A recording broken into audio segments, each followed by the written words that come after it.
Hey, friends, and welcome to another podcast episode. I'm Taylor, and I am joined by my co host, Kelly Gilster. Hi, everyone. Thanks for listening as always. And we have a great conversation with Kelly LaFleur today to share with you guys. We talk all about diving into new destination markets and content creation in the wedding world. Both are such great topics, and I honestly think this one is very jam packed with actionable steps we can all take in our businesses. But before we dive into the episode, Kelly, how are you doing? I am well. We actually, 2 weeks ago, Taylor and we just launched our very first mastermind group. So we are in week 2 of 12 weeks of just a really intensive and intentional business coaching with a really amazing group of filmmakers. I am already so proud of how much these filmmakers are making actionable steps to change their business. It's just really exciting to see. How are you, Taylor? Yeah, I'm great. I had like a really late wedding season this year, but now I'm in full swing. I just came off of an incredible wedding in Tahoe at the Ritz. In North Lake Tahoe, and then actually I'm coming back to Tahoe again next weekend or this coming weekend for a private estate wedding. So a lot of Tahoe for this summer, but I'm not mad about it. I guess if I were to drive somewhere within 2 hours of my house, that is definitely a place I want to be. Honestly, like escaping the heat. Tahoe's really nice in July. So So yeah, I've never been to Tahoe. Like California, born and raised. Tahoe is one of those spots within California that I've never been. you need to go. You need to go in the summer and in the winter, I would say, because they're like two totally different vibes. I mean, probably similar to like a Colorado kind of situation.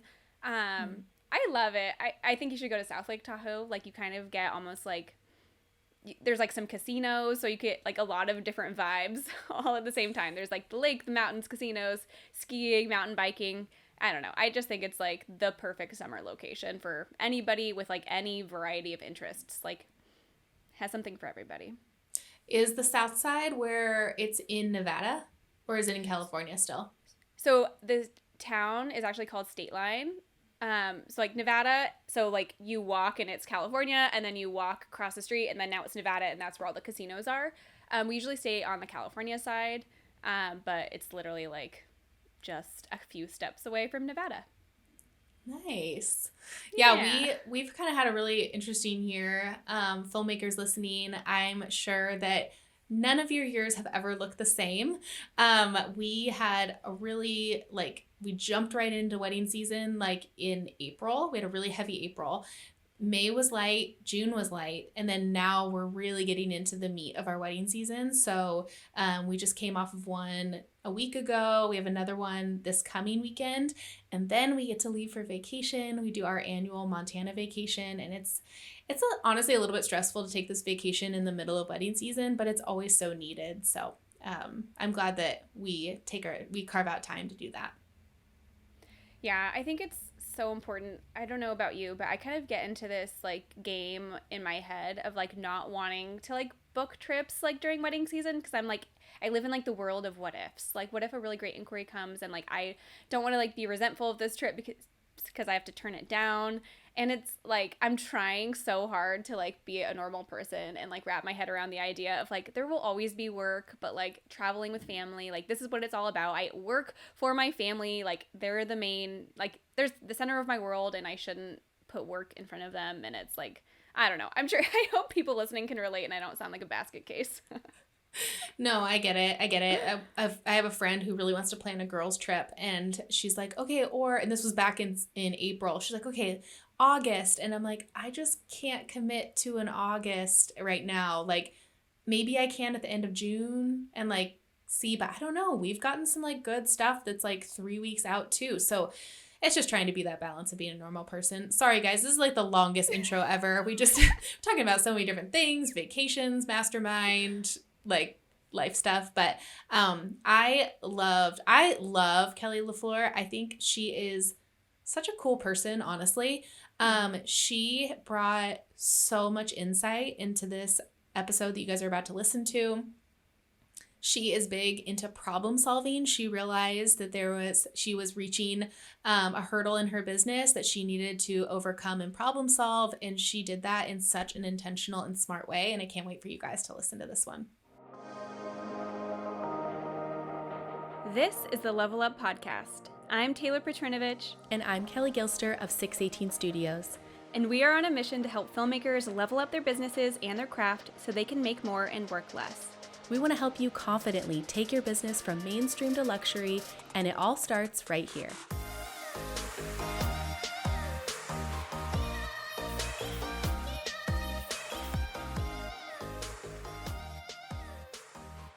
Well, hello, everyone. We are excited to chat with Kelly LaFleur. She is a filmmaker. Where exactly are you based again, Kelly? I live in Omaha, Nebraska, but most of my business is based in Chicago. Amazing. How was it that you got, maybe we're diving right into the topic because I think we are talking about, I was like, we are talking how'd about you get moving there? Markets. Yeah, yes. So I guess a little bit of background about me that isn't necessarily in my bio. I am born and raised in Omaha, started my business here, and really was just thinking for the time being, I was going to be here. I was going to get to the top of the market, do my best, work here. And I am also a mom, as we mentioned. And at that time, I had 2 little kids when I was starting my business. We now have a third and a fourth. But I got to the point where I was realizing I was kind of capping out budget-wise in my local market. And so my business coach that I had in 2019 was like, well, if you want to scale, you need to make the decision of whether you're going to do more or you're going to charge more. And if you're going to charge more, you need to find a primary market. And that's probably one of the biggest, most amazing pieces of advice she ever gave me, because at that point I was like, okay, so I'm literally in the middle of the country. What primary markets, where could I go? Colorado was definitely an option. However, my style, especially in 2019, I feel like Colorado has a ton of really fantastic filmmakers. They do a lot of adventure, elopement style, and my style is much more like documentary and classic. And so I didn't really see that being a market that I felt like I could really make moves in. I also considered Minneapolis, but I just didn't really know anything about that market. Dallas is its own special entity in and of itself, so I wasn't really ready to enter that bubble.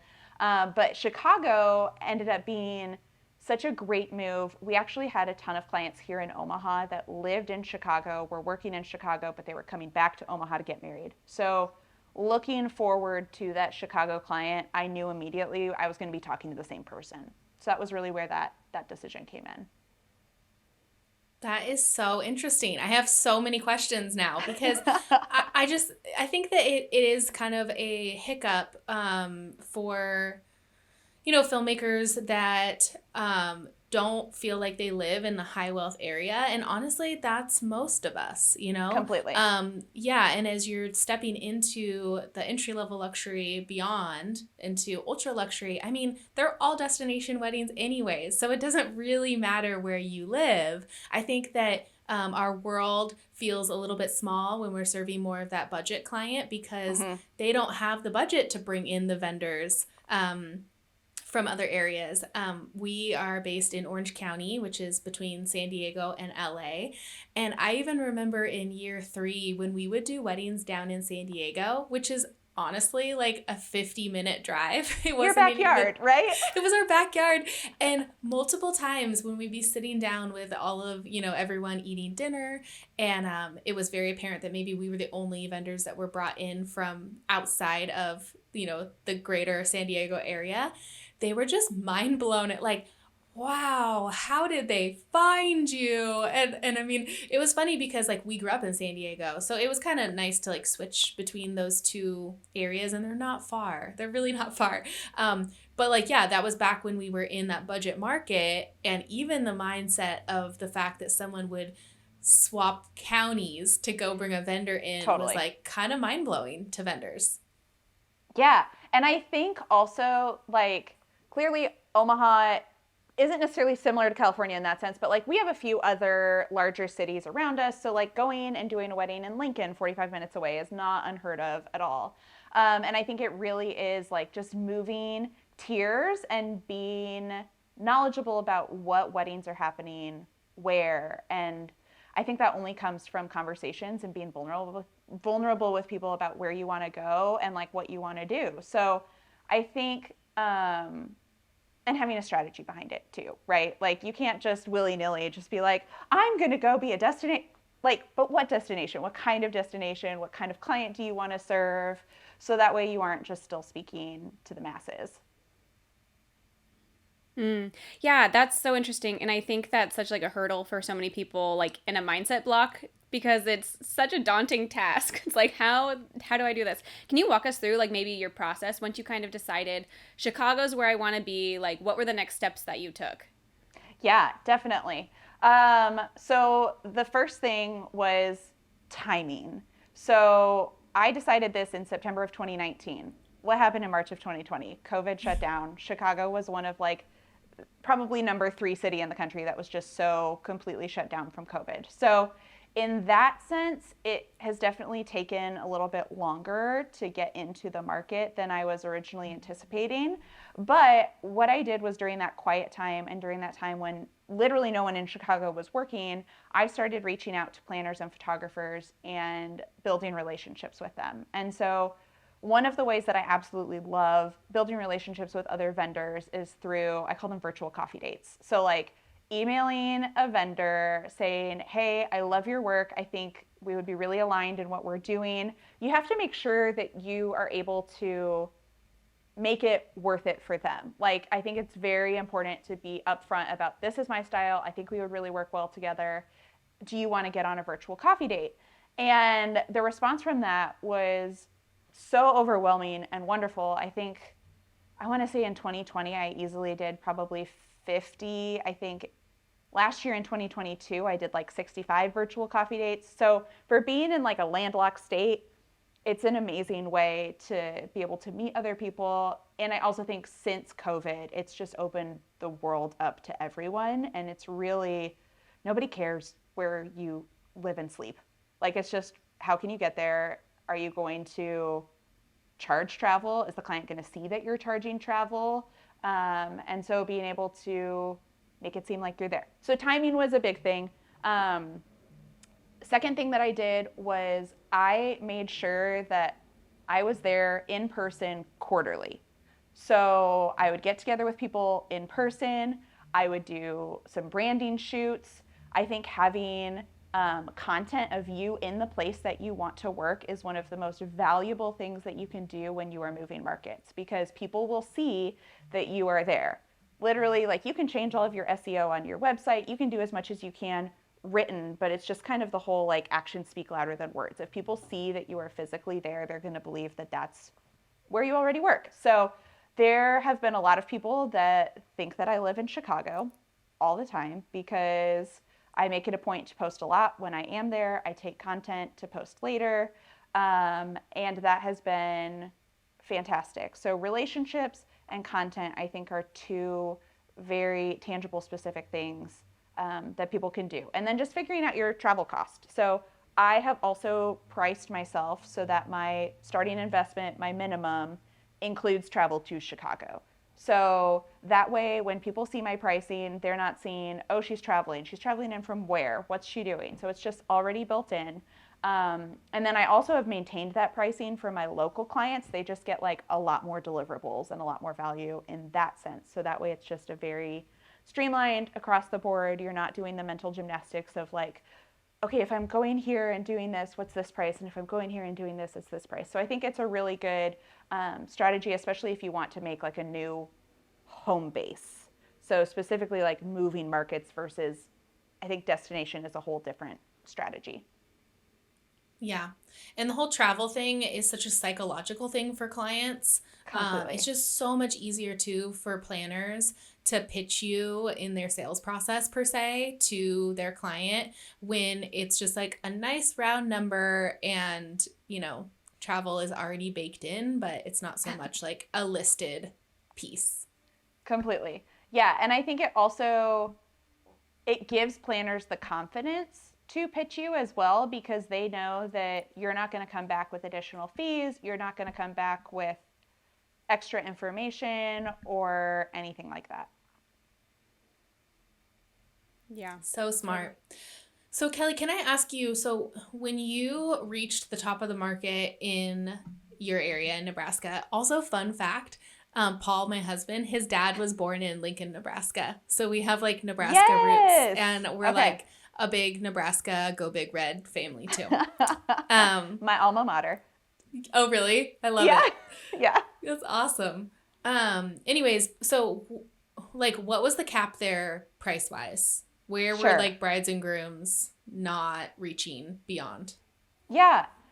So I would say we've capped out in the sense that I can't sustainably keep my business here. We do still get a handful of clients that will invest in us and pay our pricing and work with us here locally, but it's just not at the quantity that's needed to sustain. So I would say that shift really came around that like $4,000 to $5,000 mark. Oh, wow. I think, yeah, it's still fairly low. So Yeah. I would say when I started doing video in 2016, I had to think about that for a second. I started filming weddings in 2016. I would say the max, like the people who I was like, oh my gosh, they're totally at the top of the market, they're doing amazing work, they were charging like 3,500 maybe. Like it was very, very low. And Okay. so over my years of kind of climbing and the ways that I've pivoted my business, and in 2019, I made the decision to really go full time, and this was going to be our family's income. So I really just like pushed and leaned in and dove into education, started networking a lot more. At that point, I kind of shifted to more of the top of the market, which at that point was like 4,500 or so. So over the last 5 years, I've done a lot of the heavy lifting, and I think the market has benefited from it for sure, because there's so many more videographers who can charge 4, 5, 6, easily get clients.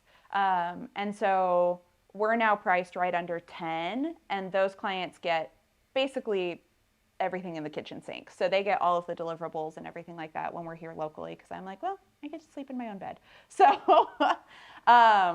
but yeah, it's a very interesting market, and I do think the Midwest and Nebraska specifically, but I think kind of that core region of the central states in the Midwest, we just have a very different market than really anywhere else in the country. Yeah. And Taylor and I, it's so nice and refreshing also to just hear your perspective on that, because Taylor and I are in California. It's pretty easy to like shoot in my backyard for like 10,000. Yeah.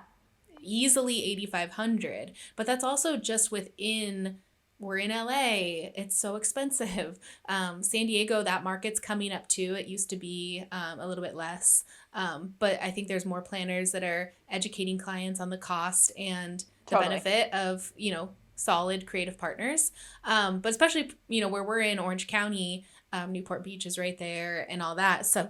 So it's just, but now everyone kind of runs into their own hurdles. Like now, like for me specifically, although it's so easy to shoot in my backyard, like I'm a little bit burnt out on like what I Totally. call like I'm burnt out on what I call like the Orange County special.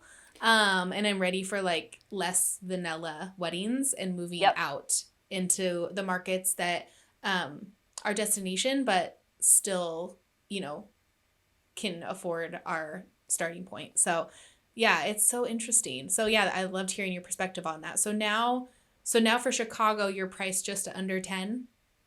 Yeah, so we start at 98.50. We're moving that to 10.5 basically next month once we get halfway through the year. And that's just wedding day coverage. It does include a highlight film and what we call an events film. So I had gotten lots of feedback from planners just feeling like when people are paying that much and only getting a highlight film, I think planners had a hard time selling that too, just like ethically in their brain. It was really difficult for them to be like, you're going to pay this much and here's a 5-minute film of your wedding. I think it's one thing if the client wants it.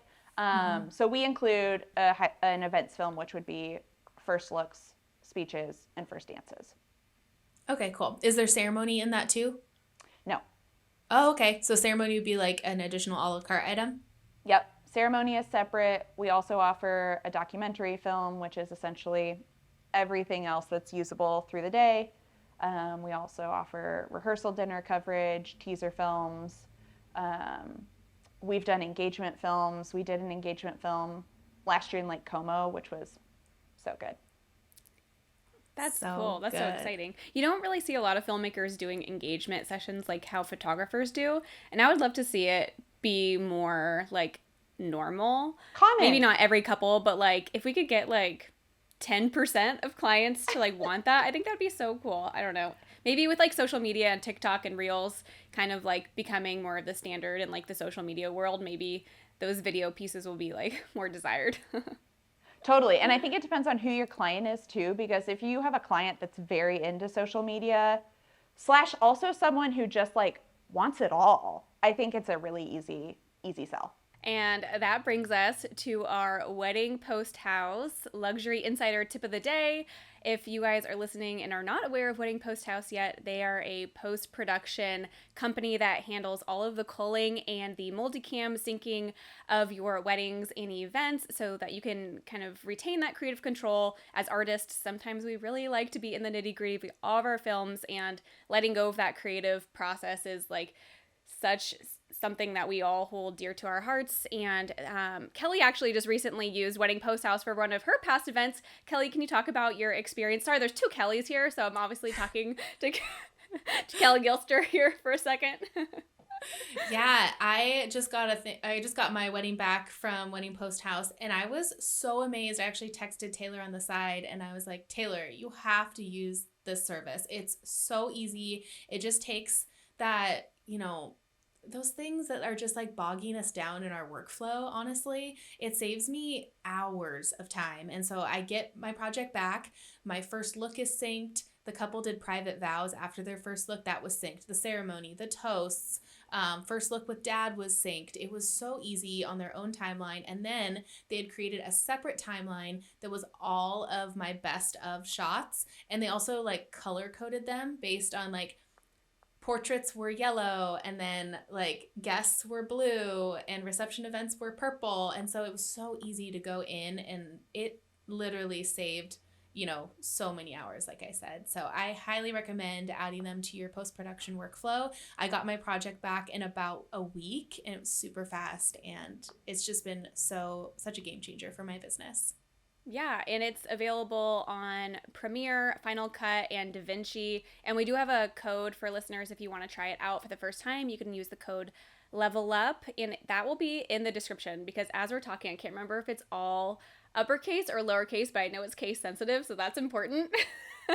But that brings us to our insider tip presented by Kelly LaFleur today. Yeah, so I'm also a big proponent of Wedding Post House, big fan. We use it over here as well. So my tip is a networking tip. Really, I encourage all of you to get in the room as much as you possibly can. I think everyone, Taylor and Kelley, can both attest, like relationships are what really keep our business sustained and keep our business growing. And I know you hear it all the time, especially with planners, but like any vendor can bring you business at any point in time. So really making sure that you stay visible, stay present, get in a room, ask people about themselves. Don't ask them about their business. Ask them about their family. Ask about their hobbies. Ask about where they like to vacation. I mean, I feel like most of us in the wedding industry love to travel. So that's a really, really easy way to connect with people. But I just encourage you today, after you listen, write an email to someone, ask to connect, whether it's in person, go to a networking event, see if they're going to be at a networking event, invite them, but just make time to connect. Yeah, that is so true. Taylor and I are constantly saying that getting in the room, there's only so much that they can tell about you online and through your work. And those one-on-one connections are so crucial, those in-person connections. So that's something too that, we have a 1-year-old, we have a 4-year-old. Honestly, I have not been the best about getting in the room because my family has kind of pulled me in a direction where they need us home more. But now in 2023, Paul and I are being really diligent about pouring back into our business and getting in the room is a huge one. Yeah, and I think it's a great point as moms. I think all three of us are moms, and it's just like it's a really hard balance between all of the things that you have to do for your business and being present for your family. And it's just finding the right connection so that you can pour deeper into those versus like trying to make 1,000 new ones every year. Yeah, I always say it doesn't take a lot to fill your calendar and your pockets. I think sometimes when people think of networking, they think that they need this huge pool, but it really doesn't take much to gain, really solid relationships with a few planners that also share your target client. That's really important. Totally. Mm-hmm. I would love to kind of shift the conversation into a new business venture that Kelley, you've dove into recently, and that is wedding content creation. Kelley Yeah. Gilster and I were talking about this before we hit record, and I was like, I'm dying to know because I know nothing about this. I don't even know what questions to ask you, but I just want to hear all the things. Yeah, so this has been something that I feel like we have started to see really become more prevalent in the industry in and of itself. And it's one thing that I think us as videographers are really hesitant to adapt. But because of that, there has been an increasingly drastic rise of actual just like wedding content creators. You can go find them on Instagram, you can find them on TikTok, but they are the people who will show up alongside the media team and film content on an iPhone of the wedding day. So I think it's a really easy add-on for us as videographers to do. And it also ensures that we're still working, like the only other entity that we really have to worry about working cohesively with is the photographer versus like working cohesively with the photographer and the content creator, because we all know those iPhone wide angle lenses, they're going to need to get a little bit closer to the action and what's happening. And so I think having someone on your team taking that over is a really great way for us to introduce that to our clients and then maintain the level of quality and professionalism that we like to have on a wedding day. So I have so many questions. I'm like, how are you selling this? What are the deliverables? What are you charging? Like, I want to know. I want to know everything. Yeah. Yes. So we've had a lot of interest. It's something I think vendors are starting to build into their marketing budget. So it's really like we're serving two separate clients, right? So we've got our wedding couple clients, but then we also have all of the vendors who are dying for content to use. And sometimes it's a lot for us to turn around vendor professional clips and everything like that. And sometimes they don't want that. They just need something to go into a reel. And so for the wedding client, I think if you have a client that is very much on social media, they're very present, this is going to be a really easy sell. We're currently doing it at $1,500 for the day as an add-on. The person is there. We're doing a day rate. We're not doing hourly, just because most of our weddings we're traveling for regardless. And so $1,500 for the day. They'll get a full content library dumped, like airdropped onto their phone at the end of the night. And then we're making 2 reels as well. Same for vendors. I say $1,500 for one vendor. I think that price point we're sticking with if they wanted to like split it with someone. But if more than 2 vendors want to go in on the cost, just depending on who the vendor is and what they're doing. So like if we had a photographer and then a florist want to do it, we're probably going to need 2 people because the photographer is going to be client facing all day, whereas the florist is going to be setting up at the reception and at the ceremony and doing more behind the scenes stuff. So you're not going to be able to really have one person going back and forth between the 2. So I think it's really understanding what your client is looking for and being able to adapt from there. If we were to have more than 2 vendors interested, we add on $500 per vendor from there. Yeah, our last wedding, we had this big 4-day wedding, and the planner brought on a content creator. So I could see, so when you have this service, how often are you seeing that maybe even planners want to book this for themselves because they want someone? Yeah, I mean, planners honestly, I think are going to want it more than the couple does, especially if the couple doesn't book a videographer. the planner is going to want this option versus like more of our high level, let's come in and shoot details, make you a behind the scenes video, very cinematic, more full production feel. So yeah, I've had a lot of planners reach out and are interested. I do think we all know 2023, as much as we don't want to talk about it, I think everyone's just like holding their funds a little bit tighter this year because it's a weird year in the industry overall financially. And so I have a lot of planners who say that they're definitely building this into their budget for next year or any new incoming clients. So, okay, now I'm kind of realizing. So this isn't just like an add-on service on top of your collections. This is like a whole separate service that someone could book even if you weren't the filmmaker on the wedding. Correct. Right? Oh, Yeah. okay, cool. Awesome. Yeah. Yeah. So I think for my client specifically, for my wedding client, I don't think they're going to be super interested in this just because my client is a little bit more, I would say, like not main character energy. They are wonderful, amazing people. They're very concerned about their guests, but they just don't want everything to be about them, and they're not necessarily front and center, and they're not super active on social. So I think yeah, like I said, it really depends on who your wedding client is, if this add-on is going to be appealing to them. Yeah, I think I share a very similar client as you. A lot of our clients are pretty private. And so I was kind of thinking, I'm like, oh, like I wonder if this would be if I added this on. I don't see a lot of our clients being interested, but maybe like planners for Vendors. Sure. Yeah, vendors. For sure. Yeah. Yeah. Cool. That's so cool. Just looking for other markets to serve.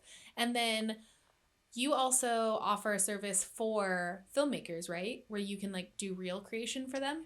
Yeah, so that's actually for all wedding vendors. We are able to take on a roster of about 3 to 5 Reels clients. So what we do is we create either 4 or 8 Reels for you per month with all of the content that you already have. So I feel like filmmakers, it's a really good avenue for them to take advantage of, but we're all also capable of editing our own Reels. So I feel like a lot of other vendors are sitting on all of these galleries and all of these wedding videos and all of this content that they just don't really know how or when to use. So we go through, we find the trending audio, we work with our client to create a strategy plan so we know which wedding is going to be featured which week. And then we go through the galleries, we go through the wedding videos, any video content really, and we curate reels from there. Depending on the client, if they have a social media manager or someone on their team who does social media, we'll just send the reel to them. They'll take care of the posting. Otherwise, we log into your account, we'll get a caption from you, but then we'll go through, we'll make sure it is posted correctly, the cover image, the crop is adjusted correctly, the captions are all good to go, everyone's tagged. Whoever you want to collaborate with is tagged as a collaborator. We go through and do all of those steps so that way it's just an easy, seamless process. That is so needed. I mean, the content thing can feel so overwhelming, I know, as filmmakers. And like you said, like we have all the things at our fingertips. Yeah. There's just like no time, there's honestly. No time. As moms too, I guess. But it's just overwhelming. And sometimes you spend hours on a reel and then it flops and there's like nothing worse. And then you go through, honestly, like a lot of, well, everything that I'm posting now is technically a reel, I guess, video wise, but the majority of the ones that have gone like viral per se, are from my iPhone. And I'll get like vendors reaching out, and the iPhone's actually like really good. So vendors are reaching out and being like, hey, can you send me that video that you took at so-and-so's wedding? I saw it all over, but I need it in like a landscape for my website. And I'm like, it was just an iPhone. Like I had 6 seconds to scan the room before like all the servers came in and put out the butter dishes.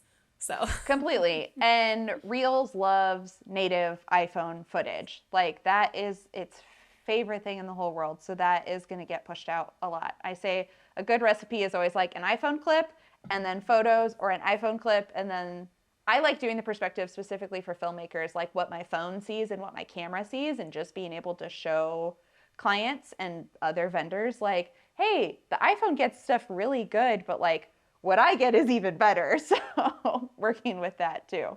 Well, it's a little confusing because there's 2 Kellys, but Kelly, the co-host, and I love the idea of diversification. Obviously, Kelly has, a Loom Lumps and home video course, and I started the podcast and all this stuff, and we just love like championing other creatives who are like getting into other avenues of bringing money in. And like you said, like this is kind of a down year, so like if someone listening was like, okay, like time to put my like creative hat on and like get a little bit hustling to bring in more income, this is kind of a really, really awesome avenue of doing that because we already have the skill set necessary.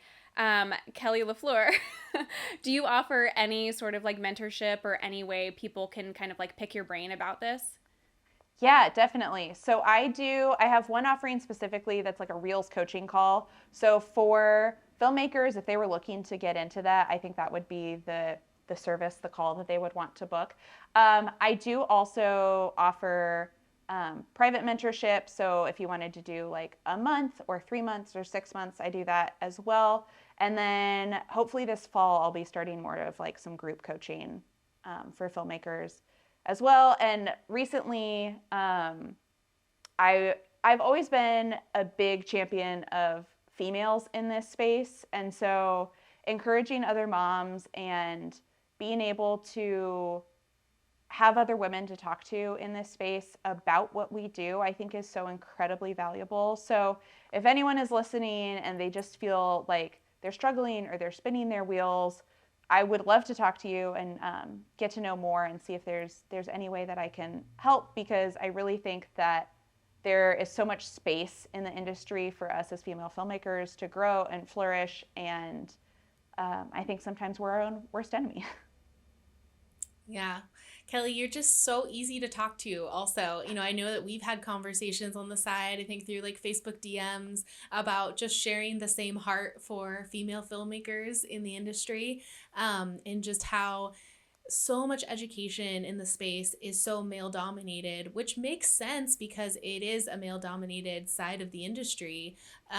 Even like, in all ways, not just the wedding industry. I went to a private school that was a 3-to-1 ratio on girls to guys. So for every 3 girls, there was 1 guy that attended the whole university. But I was in the film department, and it was wild because you would never know. You'd walk in and there was 25 guys and 3 girls in the department.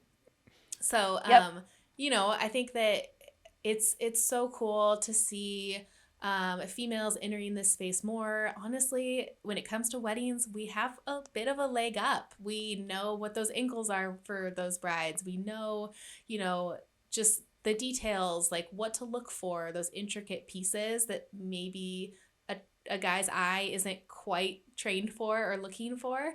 And so, yeah, I remember you and I talking and being like, gosh, there just needs to be some education out there that like never once talks about gear. I remember telling you, I'm like, I don't want to see something else out there talking about gear. And, when Taylor invited me on to do this, it was like such the answer that I was looking for, because we, yes, we're filmmakers, but we always say like our talent's only going to get us so far. What is the strategy behind your talent that's going to gain that traction towards, higher wealth clients, towards working with planners regularly? Like, it's not just all going to come from the camera that you use or the editing software that you use. Like, it has to all blend together. I'm going to talk about the comment. So actually, we just got a comment. If you're watching on YouTube, this is where the comment happened on one of our previous videos. We are filming like 5 or 6 weeks out, so you have to like dig back through the episodes. But someone saying like, wow, like Taylor's films are actually like not that great. And like her weddings are not that great. She must be really good at marketing. And I like sent it to Kelly and I was like, ooh, brutal. But like I wasn't like offended because it's like kind of true. Like I'm like the first to say, I'm like, I'm not super talented. Like I'm not like the best, but like in my brain, like you only have to reach like a certain point of like being good to like qualify for these like higher level clients, because they don't have the same eye that we do. They can't pick apart all the mistakes like we can. It's our craft. Of course, we're experts in it. We can see everyone else's flaws, but like they can't see it. They just see this beautiful like way that their day was reflected through your eyes, and like they hired you for a reason. So yeah, I think that we put too much emphasis on like you said, like the gear, which drone you're using. Are you shooting in 8K? I don't know. Like all these things that like don't really matter as much as you would think it, and they don't actually equal like dollars in your bank account the same way the business side of things will help you. So that's like why the podcast has taken the direction that it has. So anyway, I'll get off my soapbox, but I just wanted, it was kind of funny and like, well, I could not agree more though. Like I am like you, the first to say my films are basic. Like they're documentary style. They capture what's happening. I'm not going in and trying to make this a movie set. And I think where we as women can really soar is just that connection point and making our clients feel incredibly comfortable and that they trust us. And I also think like we're past brides, we're now parents. And so like we just have a completely different lens on the day than maybe some other people do. Oh yeah. Every season of life that I've gone through has only like brought a more richness to my films in a way, because you see it from a totally different light. Like after we got married, we started our business 3 months after we got married. So like I was a fresh bride at that point. I'm like, I knew what it was like to get married 3 months before and the things that were really valuable to me, honestly, looking back on my wedding day. And then it took a while for us to have kids. We waited like 9 years because we were in like full on career mode. But after having kids, like now I look at like the relationships with those parents or things like that. Like it's so true. I don't know. It just gets deeper and deeper and deeper. Like completely. The more life experience you have as a filmmaker. So true. Well, we are going to kind of wrap it up here, Kelly. So if anybody listening wants to find you online, reach out to you, see your beautiful work, where can they do that? Yeah, so Instagram is probably going to be the best place. My Instagram is at K.LaFleur Films, L-A-F as in Frank, L-E-U-R Films. And then online on our website, but Instagram is really where we keep our portfolio the most updated. You can stay up to date with any of our mentorship and coaching offerings. I talk about our content creation offerings on there as well. So I would love to connect there. Thanks, Kelly. It was so nice talking with you. We're so happy that you came on, and I hope that everyone that was listening enjoyed this episode. There was so many good pieces of knowledge in this one. Thank you. Talk to you guys soon. Thank you for joining us in this conversation. If you enjoyed this episode, please help us reach more filmmakers just like you by taking a screenshot and sharing it on social media. Don't forget to tag us at The Level Up Co. And join us again next week, same time, same place, as we continue to level up the industry together.